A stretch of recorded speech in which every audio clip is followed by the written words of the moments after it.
Students, myself engineer Harman Shaikh हूँ और ये आपका ऑटोमोबाइल इंजीनियरिंग का सब्जेक्ट है मैकेनिकल इंजीनियरिंग में। तो हम डिस्कस कर रहे हैं इसमें गियर बॉक्स। कल हमने दो टाइप के गियर बॉक्स के बारे में स्टडी किया था। एक था हमारा कांस्टेंट मैश गियर बॉक्स और एक था हमारा मैश गियर बॉक्स।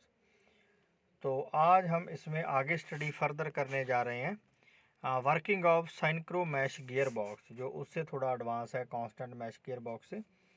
तो सबसे पहले इसकी ये डायग्राम है साइनक्रो मैश गियर बॉक्स की, तो हम इसकी स्टडी करते हैं। The synchro mesh type gear box is used in most of the modern automobiles where the gear to be meshed when approaching each other are made to have their rotations coincide by the frictional force so that their perihelical speeds are the same and thereby make them easier to mesh।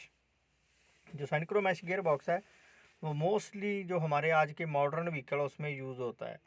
इसका use करने का जो mechanism है वो ये है भी, इसमें जो सारे गियर जैसे कांस्टेंट मैश गियर बॉक्स में आपस में कांटेक्ट में रहते हैं, ठीक है। तो इसमें कांटेक्ट में भी रहेंगे और सेम स्पीड पे रोटेट करते रहेंगे, ठीक है। और जब हम गियर को शिफ्ट करेंगे, जो गियर हमें चाहिए, तो हमें उस गियर की टॉर्क और उस गियर की स्पीड हमें मिल जाएगी with the help of frictional force. ये फ्रिक्शनल फोर्स के ऊपर काम करता है जी। तो this gear box has the big advantage of allowing smooth and quick shifting of gear without danger of damaging and without necessary for the double D clutching. तो इसमें हमें डी क्लच नहीं चाहिए, क्यों डबल डी क्लच नहीं चाहिए, क्योंकि हमारा जो कांस्टेंट मैश गियर बॉक्स और मैश गियर बॉक्स था उसमें हमें डी क्लच चाहिए था, जो हमारे लिए एक डिसएडवांटेज थी, ठीक है। तो ये हमारी जो लिमिटेशन है यहाँ पर रिमूव होगी। और दूसरी बात, ये हमारा स्मूथली गियर बॉक्स है। शो दी थ्री फिगर जो हमें शो कर रही है, 3 forward and 1 reverse speed gear box with synchro mesh gear box. तो हम डायग्राम को पहले स्टडी करते हैं। इसमें हमारे पास क्या क्या है। सबसे पहले हमारे पास है clutch housing, main drive gear है, साइनक्रो मैशिंग एंड डॉग क्लच है हमारे पास, सेकंड स्पीड गियर है, और हमारे पास मेन शाफ्ट है, एक ऑयल की सील लगी हुई है। तो हमारे पास एक रिवर्स आइडलर है जिसने शाफ्ट को ऑपोजिट रोटेशन देनी है, और फर्स्ट गियर रिवर्स गियर का काम करेगा। तो कंटूर शाफ्ट गियर क्लस्टर है। तो हम आगे इसमें स्टडी करते हैं। It is made up of 3 main parts, the cage and the extension housing, the rotating part with their bearings and the shaft mechanism. तो ये मेन 3 पार्ट का बना होता है। एक तो केज जो बाहरी इसका बॉक्स आ गया, और दूसरा एक्सटेंशन हाउसिंग आ गया, और एक हमारे पास रोटेटिंग पार्ट्स आ गए जो बीरिंग के साथ अटैच होते हैं शाफ्ट के साथ। Main component of the synchro mesh device is used in synchro mesh gear box as shown in figure. तो ये मेन पार्ट्स आ गए, मेन कंपोनेंट्स आ गए हमारे पास। कौन कौन से है? की स्प्रिंग है, हब स्लीव है, साइनक्रोमैराइज रिंग है, हमारे पास ग्रूव दिया गया है उसमें, और क्लच हब है, ठीक है। तो ये मेन कंपोनेंट आ गए। सबसे पहले हमारे पास है clutch hub.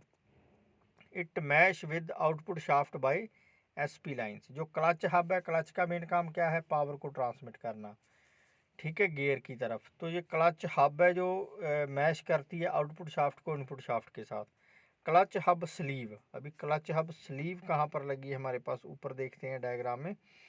It meshes with the clutch hub outer side by the SP line and provide with groove on outer side for the shaft fork.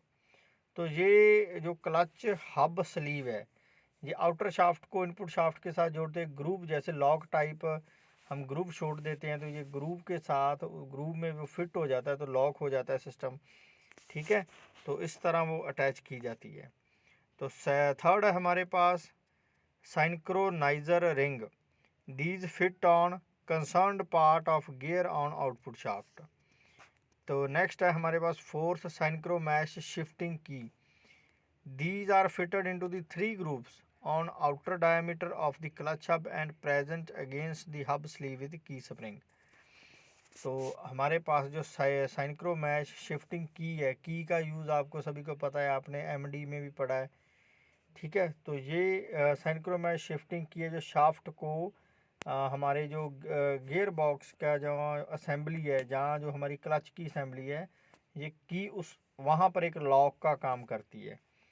Power flow in neutral, जब हम neutral position में गाड़ी को रोकेंगे तो कैसे power flow होगी। When the gear is in neutral, it means that the flow of the power is cut off in the transmission. जब गाड़ी न्यूट्रल पोजीशन में है, गाड़ी स्टेशनरी पोजीशन पे है, खड़ी है, लेकिन इंजन वर्क कर रहा है और हमारी गाड़ी खड़ी है, तो जीरो पावर ट्रांसमिट हो रही है। पावर की ट्रांसमिशन को हमने कट कर देना है। So the rotation of the clutch shaft is not transmit to the main shaft. This condition permits the engine to be started and to run without the motion of the vehicle. Figure 3.12c shows the neutral position. तो figure 3.12c हमें neutral position show कर रही है। जो arrow के साथ जो dark line है वो गियर अटैच में है, और वो गियर हमें शो कर रहे हैं second and high dog clutch जो पोजीशन है, वहाँ पर हमें एक गैप दिख रहा है। वो गैप हमें शो कर रहा है भी क्लच की जो प्लेट्स है वो आपस में एंगेज नहीं है, तो इसका मतलब पावर ट्रांसमिट नहीं हो रही है। तो the black line show the power flow from the clutch shaft to the contour shaft through the main drive gear and contour shaft drive gear, which are constantly in mesh. The main shaft and contour shaft second speed gear also are constantly in mesh, but no power is transmitted, जैसे मैंने आपको बताया। This is because second speed gear is not SP-lined to the main shaft and run idly. The main shaft is a part distance from the clutch shaft as it's forward and is free except in the higher gear and rotates within a bearing movement at the rear end of the clutch shaft. तो next हमारे पास है first gear. जब गाड़ी हमारी first gear में आएगी, the shaft from neutral to low gear consists in sliding the reverse and low sliding gear on the main shaft to the left till its teeth meshes with the contour shaft low gear by moving the gear shaft lever to low position. The power flow in low gear as shown in figure 3.12d. तो इस diagram में हम देख रहे हैं arrow के साथ जो पावर ट्रांसमिट हो रही है। जो फर्स्ट गियर है वो अटैच में है, सेकंड गियर भी अटैच में है, जो थर्ड गियर है वो अभी अटैच में है। लेकिन पीछे वाली डायग्राम में हम देखते हैं जो 3 नंबर पोजीशन पे गियर है, एरो के साथ वो गैप शो कर रहा है, मतलब वो SP लाइन शाफ्ट के साथ एंगेज नहीं है, तो गाड़ी हमारी न्यूट्रल पोजीशन में है। यहाँ पर हमने इसको एंगेज कर दिया तो गाड़ी हमारी पावर ट्रांसमिट करने लग गई है हमारी प्रोपेलर शाफ्ट को और हमारे व्हील्स को। तो गाड़ी हमारी लो स्पीड और हाई टॉर्क पे मूव करेगी। The clutch shaft drives the contour shaft through the main drive gear and contour shaft drive gear. The power flow from the contour shaft to the main shaft through the contour shaft low gear to the reverse and low slide gear which is splined to the main shaft. तो वो main shaft के contact में आ जाता है। The reduction in the speed is obtained by driving from small to large gear. जब small से हम large gear में जाएंगे तो हमारी speed वैसे वैसे बढ़ती जाएगी। तो next है हमारे पास second gear. While shifting from the first gear to second, the reverse and the low sliding gear is first slide out of mesh with the contour shaft low gear into the neutral position as shown in figure 3.12e. तो gear हमारा ऐसे आ जाता है जैसे वो एक neutral position में हो। जो न्यूट्रल पोजीशन की डायग्राम है वैसी हमारी डायग्राम इसकी आएगी, क्योंकि हमने यहाँ पर सेकंड डॉग क्लच का use, second gear dog clutch का यूज़ हमने यहाँ पर करना है। The synchronizing mechanism or the dog clutch located between the main drive gear and the main shaft. Second speed gear moves to the right so that its teeth meshes with the teeth on the hub of the second speed gear. Since the clutch hub is SP lined to the main shaft, the second speed gear transmit power to the main shaft. तो जैसे हमने आपको बताया भी, हमने first जो किया है हमारा न्यूट्रल गियर और सेकंड गियर, वो तो फर्स्ट गियर था। न्यूट्रल गियर जब गाड़ी न्यूट्रल पोजीशन में है और गाड़ी सेकंड गियर में है तो दोनों की डायग्राम सेम बनेगी। लेकिन इसमें क्या है, जो डॉग क्लच की हब है, ठीक है, वो डॉग क्लच की हब आपस में एक दूसरे के साथ मैश कर जाएगी, कांटेक्ट में आ जाएगी। और कांटेक्ट में होने के साथ वो जैसे जैसे हमारे क्लच की प्लेट रोटेट करेगी जिस स्पीड पर, उसी स्पीड पे जो हमारी है सेकंड गियर की जो शाफ्ट है रोटेट करने लग जाएगी और दोनों कांटेक्ट में आ जाएंगे। The power flow as shown in figure is from the clutch shaft to the main driving gear, then to the contour driving gear, through the contour shaft to the contour shaft second speed gear, and then to the main shaft second speed gear which turns the main shaft। तो वो main shaft को on कर देती है। High और top gear, अभी हमारे पास third gear आ गया क्योंकि हमने इस आर्टिकल में लेकर चले अभी हमारे पास 3 गियर फॉरवर्ड में है और एक रिवर्स में, तो हम थर्ड को टॉप गियर मानेंगे। तो इसमें हमारे पास क्या है, figure 3.12F show the power flow in high gear. तो इसमें भी वैसे ही है, ठीक है। जो ब्लैक एरो वाली लाइन है वो हमें शो कर रही है अभी पावर कैसे ट्रांसमिट हो रही है। By moving the clutch hub from the position where its teeth are meshed with those of the hub of the main shaft second speed gear through its neutral center position to the left till its teeth meshes with those of the main drive shaft। जो main drive shaft है और हमारी input shaft है वो आपस में फिर से उन टीथ की वजह से मैशेस में आ जाएगी। लेकिन टीथ में मैशेस से आने से पहले जो क्लच पे प्लेट है उसका गियर है, ठीक है, और डॉग क्लच है, उसकी जो हम बोल सकते हैं उसका डायामीटर वो वेरी करेगा। पहले हमारे पास जो ज़्यादा डायामीटर वाली शाफ्ट थी, अभी हम टॉप गियर में जा रहे हैं तो हमारे पास जो लोएस्ट डायामीटर की हमारा गियर है वो उसके साथ टीथ के या उसके ग्रूव के कांटेक्ट में आएगा। अगर लोएस्ट डायामीटर का टीथ कांटेक्ट में आएगा तो ज़्यादा से ज़्यादा पावर ट्रांसमिट कर सकेगा और हमारी जो गाड़ी है हाई स्पीड पे मूव कर सकती है। तो the second speed gear gets out of engagement and thus the main shaft is locked to the clutch shaft. Second gear निकल गया क्योंकि हमें और ज़्यादा स्पीड चाहिए, तो हम थर्ड गियर में आ गए, टॉप गियर में आ गए। तो वो थर्ड गियर अभी क्लच के साथ लॉक हो गया, क्लच शाफ्ट के साथ लॉक कैसे हुआ, उसमें टीथ बने हैं, वो टीथ में आकर दोनों एक दूसरे के टीथ में फिट हो गए। And the drive becomes straight through as shown in figure। the main shaft revolves at the same speed as the clutch shaft। तो दोनों शाफ्ट है जो मेन शाफ्ट और क्लच शाफ्ट एक दूसरे के साथ कांटेक्ट में और सेम स्पीड पे वो रोटेट कर रहे हैं। तो नेक्स्ट है हमारे पास लास्ट रिवर्स गियर। तो रिवर्स गियर के लिए हमें आइडलर गियर चाहिए जो फर्स्ट गियर में होता है और वो उसके कांटेक्ट में आएगा और शाफ्ट को उल्टा रोटेट करना स्टार्ट कर देगा इन ऑपोजिट डायरेक्शन में। Figure 3.12G shows the reverse gear, the clutch hub in the neutral position। Clutch hub neutral position में, आप एरो के साथ डायग्राम दे सकते हो फर्स्ट गियर के साथ वाली डायग्राम है, लेकिन जो बीच वाला थर्ड नंबर गियर है वो शिफ्ट हो जाएगा लेफ्ट हैंड साइड को, और जो लास्ट वाला गियर है रिवर्स गियर वो कॉन्टैक्ट में आ जाएगा हमारे ऊपर वाले जो मेन शाफ्ट के गियर है उसके कॉन्टैक्ट में। Breaks the connection between the clutch shaft and the main shaft. The reverse and low sliding gear is slide to the right till it meshes with the reverse idler gear। The power is transmitted from the clutch shaft to the main drive gear to the contour shaft drive gear, through the contour shaft to the contour shaft reverse gear to the reverse idler gear which reverse the direction of the rotation to the reverse and low sliding gear to the main shaft। तो वो main shaft को reverse direction मतलब opposite direction में rotate करना start कर देगी और गाड़ी हमारी जो बैक हो जाएगी, रिवर्स हो जाएगी। तो ये तो थे आपके गियर। हमारे पास 3 टाइप के गियर बॉक्स हमने स्टडी किए हैं, तो तीनों के तीनों आपके लिए इम्पॉर्टेंट है। एक 100% रिपीट होगा आपके एग्ज़ाम में। तो आपने क्या करना है, इसकी थ्योरी प्लस आपने इसकी डायग्राम आपको अच्छे से आनी चाहिए, तो ही आप इसके बारे में कुछ लिख सकते हो। अगर डायग्राम अच्छे से बनी है तो डायग्राम से देखकर आप कुछ भी लिख सकते हो, और अगर डायग्राम ही नहीं आपके ध्यान में एग्ज़ाम में तो फिर आप क्या लिखोगे। तो नेक्स्ट है आपके लिए आर्टिकल है टॉर्क कन्वर्टर और ओवरड्राइव।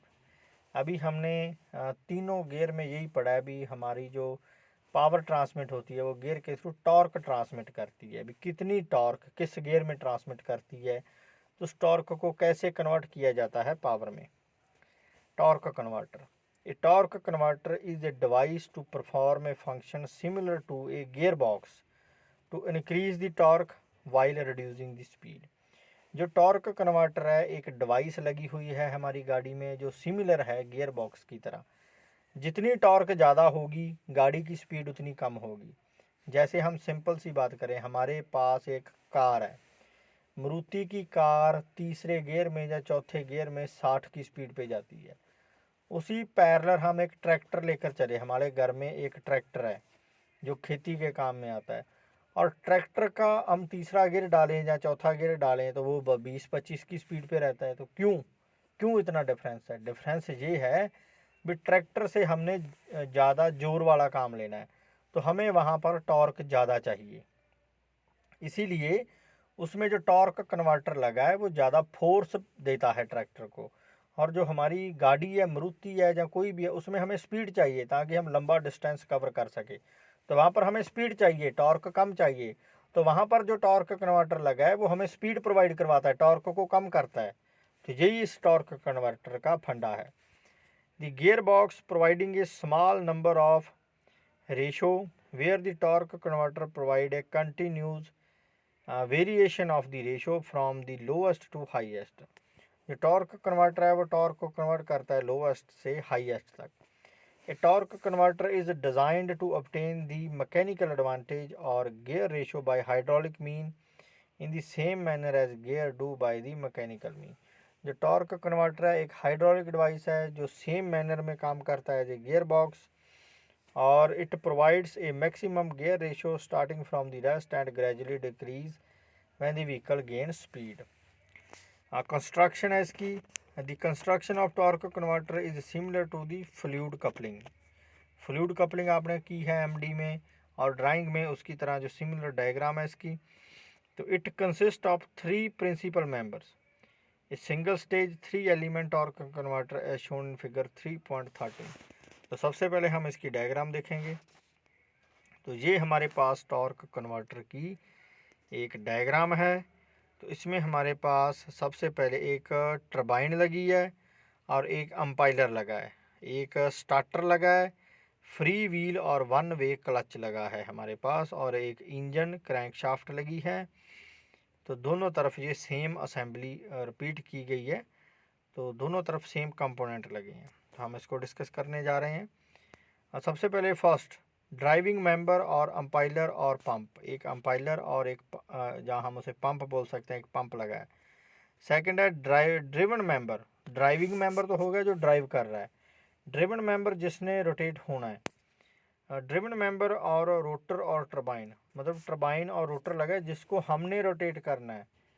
अंपाइलर उसको फोर्स लगाकर उसको रोटेट करेगा। स्टेशनरी मेंबर और रिएक्शन मेंबर और स्टार्टर लगा है जो स्टेशनरी पोजीशन पे है। ड्राइविंग मेंबर और अंपाइलर और pump it is connected to the engine. जो अंपाइलर और पंप है वो इंजन के साथ कनेक्टेड है क्योंकि वो पहले से ही रोटेट कर रहा है। और ड्रिवन मेंबर और रोटर और turbine is connected to the propeller shaft.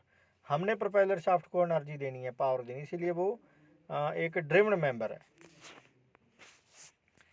सबसे पहले हमारे पास है स्टेशनरी मेंबर और रिएक्शन मेंबर और स्टार्टर। स्टार्टर का क्या काम है? It is fixed to the frame and make it possible to obtain a change of torque between the input and output shaft. ये एक स्टेशनरी मेंबर है जो हमें पॉसिबिलिटी देता है भी जो हमारी टॉर्क कन्वर्टर है जहाँ चेंज ऑफ टॉर्क हो रही है वो इनपुट और आउटपुट शाफ्ट पे हो रही है। The starter is mounted on a free wheeling और 1 way clutch so that it can turn in 1 direction. तो ये माउंट किया जाता है फ्री व्हीलिंग के ऊपर और 1 वे क्लच के ऊपर ताकि ये एक 1 डायरेक्शन में टर्न ले सके। Stationary shaft called the reaction shaft extends from the journal geared transmission in back of converter through the pump to support the starter। The driven member turbine faces the starter। जो driven member है वो starter के साथ face करती है। It is sp-lined to the input shaft and rotate inside the reaction shaft। और ये reaction shaft जो हमारा अंपाइलर है उसमें ये rotate करती है। It connects curved blades to the project most of the oil into the hollow cylinder parallel to the axis of rotation। तो ये कनेक्ट किए जाते हैं इसके कर्व ब्लेड, क्योंकि टरबाइन है जहाँ अंपायर है उसके कर्व ब्लेड तो हो गए, तो वो कर्व ब्लेड प्रोजेक्ट किए जाते हैं, मतलब उसके साथ अटैच किए जाते हैं जो ऑयल में भीगे रहते हैं, ठीक है, into hollow cylinder parallel to the axis of rotation. तो जो पैरेलल रहता है एक्सिस ऑफ रोटेशन, जिस रोटेशन में शाफ्ट ने रोटेट करना उसके पैरेलल लगा होता है। The turbine is driven by the stream of oil sent to it by the pump. और जो टर्बाइन रोटेट करेगी जब हम अपना जो ऑयल मूव करेगा उस अंपायर में उस ब्लेड्स के साथ, तो वो ऑयल फोर्स लगाएगा टर्बाइन के ब्लेड ऊपर, और वो जब टर्बाइन के ब्लेड के ऊपर स्ट्राइक करेगा, जैसे स्टीम स्ट्राइक करती है टर्बाइन के ऊपर, ठीक है, तो वो ब्लेड रोटेट होना स्टार्ट हो जाएगा और उसमें वो रोटेशन आ जाएगी। The oil enters the blade section near the rim and press through the blades. The entire assembly is connected and linked to the engine fly wheel. तो एंटायर असेंबली हमारी इंजन के फ्लाई व्हील के साथ attach होती है, वहाँ से power लेती है और पावर देती रहती है। तो नेक्स्ट है हमारे पास operation. When the engine is idling, it drive the pump which produce a slow circulation of oil। तो जब हमारा इंजन स्टार्ट होता है, इंजन आइडलिंग करता है, ठीक है, इट ड्राइव पंप को ड्राइव करता है और स्लो सर्कुलेशन प्रोवाइड करता है ऑयल की। This slow circulation of the oil is insufficient to move the turbine. तो जो स्लो सर्कुलेशन है वो इनसफिशिएंट होती है टर्बाइन को मूव करवाने के लिए। When the engine speed is increased, the pump move faster and project the oil toward the turbine। और ज़्यादा से ज़्यादा ऑयल हाई स्पीड पे वो टर्बाइन को देना स्टार्ट कर देता है। But this oil is still having less force which is not sufficient to turn the turbine and return back to the pump without any loss of velocity except the friction। The net effect of the reduction of the flow increase the pump output। The pump output under these conditions is the output velocity created by the engine torque plus the input velocity of the redirected oil। तो जो हमारा जब engine हम ज़्यादा power देता है, ज़्यादा speed देता है ऑयल को, तो वो ऑयल ज़्यादा स्पीड के हाई स्पीड के साथ उस टर्बाइन के ब्लेड के ऊपर स्ट्राइक करना स्टार्ट देता है और पंप से फ्लो इंक्रीज हो जाता है। तो इस कंडीशन में जो आउटपुट वेलोसिटी क्रिएट होती है इंजन की, वो हाई वेलोसिटी और हाई टॉर्क हमें क्रिएट हो जाती है, plus the input velocity of the reduction redirected oil. A built up output velocity of the two of these 2 or 3 times the output velocity due to engine alone is achieved when the turbine is stationary। This makes the turning force of the turbine to 3 times that of the engine। तो ये बढ़ाती है turbine को 3 time speed provide करवाती है, जो हमारे engine की स्पीड है उससे 3 time. The increase torque of the turbine enable it to rotate. और अगर हमारे पास ज़्यादा टॉर्क आएगी, अगर ज़्यादा टर्बाइन का जो व्हील हाई स्पीड पे मूव करेगा तो वो ज़्यादा टॉर्क को कन्वर्ट करेगा, ठीक है, तो ये रोटेट करेगा तो उसी तरह फिर टॉर्क को कन्वर्शन देगा। This drives the input shaft which is turn transmit the power to geared section of the transmission। Thus, it serves the same purpose as that of the gearbox, but in the better way। In gearbox, the torque variation is in a finite number of steps, where in the torque converter, the torque variation is continue। और torque की जो variation है वो continuous रहती है, ऐसा नहीं भी एक स्पीड पे या एक मैनर में ही टॉर्क कन्वर्ट होती रहेगी। वो डिपेंड करेगा इंजन कितनी पावर सप्लाई दे रहा है टॉर्क कन्वर्टर को, और कितनी सप्लाई से वो फ्लूइड है जो ऑयल उसमें रखा है वो पंप के साथ हमारे जो टर्बाइन ब्लेड के ऊपर स्ट्राइक कर रहा है, तो उसी स्पीड से उसी वेरिएशन से जो हमारी टॉर्क कन्वर्ट होती रहेगी। Therefore efficiency of a torque converter is high. तो नेक्स्ट है हमारे पास over drive. This drive helps the propeller shaft to rotate faster than the engine in a transmission, or in other word overdrive mean to drive faster। Overdrive का मतलब होता है ज़्यादा speed पे रोटेट करना। हम पावर ट्रांसमिट करते हैं इंजन से क्लच से गियर बॉक्स से प्रोपेलर शाफ्ट तो लाइट वेट की होती है, अगर उसको पावर दे दी, एक बार रोटेट करना स्टार्ट कर दे तो उसमें कोई स्लिपरी एक्शन आ सकता है, यूनिवर्सल जॉइंट में दिक्कत आ सकती है, तो वो तो फिर ज़्यादा स्पीड पे भी रोटेट कर सकती है। उसको ज़्यादा स्पीड पे रोटेट करने से रोकने के लिए, ज़्यादा स्पीड मतलब इंजन की ज़्यादा स्पीड से, वैसे तो स्पीड की कोई लिमिट नहीं हम रख सकते, लेकिन इंजन की ज़्यादा स्पीड से उसको रोटेट करवाने से रोकने के लिए हम इस डिवाइस का ओवर ड्राइव का यूज़ करते हैं। By using over drive the engine revolution can be reduced by 20 to 25%। तो अगर हम ओवर ड्राइव का यूज़ करेंगे, कोई भी रोटेटिंग मेंबर है, आपके हाथ में कोई भी एक चीज़ को पकड़ कर घुमा दो तो वो घूमती रहेगी जितनी आपने फोर्स लगाई है। उसका 1 सेकेंड, 10 सेकेंड, 15 सेकेंड वो घूमती रहेगी ना। लेकिन इंजन अगर बंद हो गया, मान के चलो इंजन को आपने वर्किंग स्टॉप कर दी, उसकी शाफ्ट तो फिर रोटेट करती रहेगी, हो सकता है 1 घंटा रोटेट करती रहे। उस चीज़ को रोकने के लिए हमने ओवर ड्राइव लगाई है, जो 20 से 25% पावर को रिड्यूस करती है। This allows high cruising at low engine revolution. This result in prolonged engine life. Engine की लाइफ को इम्प्रूव करती है। Improve fuel consumption and reduce vibration and noise. Vibration और नॉइस को और फ्यूल की कंजप्शन को रिड्यूस करती है। It increase the gear ratio available by fitting it to intermediate gears and over drive is fitted to the top और second top gear only. जी second gear में या सिर्फ टॉप गियर में लगाया जाता है। It especially suits to high powered vehicle employ 3 speed gear box and sports car. The control can be operated manually और automatically. तो आज का जो आपका यहाँ पर लेक्चर समाप्त होता है। तो thanks to all of you, thank you.